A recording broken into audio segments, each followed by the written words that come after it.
Why don't we start with, if anyone went to a meeting and you feel like, this is something I just have to share, that it was a positive piece, a piece that you think we can learn from, what was something someone came away with? I can continue with Rotary Club. They've been in existence for well over 20 years. So a lot of the people there really know each other extremely well. One thing that really impressed me, after all of their fundraisers and all their activities, and there are some very significant contributors to their Rotary, their bank account was at about $5. So with a $5 bank account, that means that they're actually giving their money to somebody for some sort of doing good in the community. And I would submit that we've got a lot of money right now, and we need to get that out circulating, because that's also going to tie in with the Friends of Rotary. As it is, I thought this was the neatest thing. This is their placemat, so it's it's a picture. Here, That's very cool. And then on the back, With everybody's name, address, and phone number. Yeah, and then on the back, they put that's cool. name, address, phone number, email. Okay, so what that they take on sponsors for each event.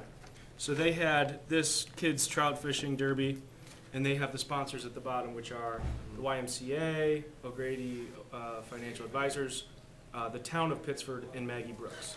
So that was just for one. They gave a great perspective on some of the international involvement and hosting people from around the world and what that's meant. So it did give you kind of a big view of things that was nice. It was interesting in that it was a joint meeting between the Hilton Rotary and the Hilton Lions. And it was specifically for the road show for the Hilton School District. So the Hilton School District must ask different organizations if they can come in and talk about the budget so that they get the word out about the vote and so forth. It's probably something that they do every year. And it was a long presentation, I think the PowerPoint one you were talking about. But the interesting part was, for me, was that to see two organizations and how they are very different in what they do, but yet for the purpose of getting together about the community, they came together. So I thought that was really neat. But they have all sorts of fundraisers that they do, and they do a big spaghetti dinner. They're going to be sponsoring an event out there that's going to raise money for the town. So it was a really neat meeting, but again, it was very well run, and they kept on task, but it was very friendly and very welcoming. And they had probably 20-ish people there. About 50 people there. It was actually very well run.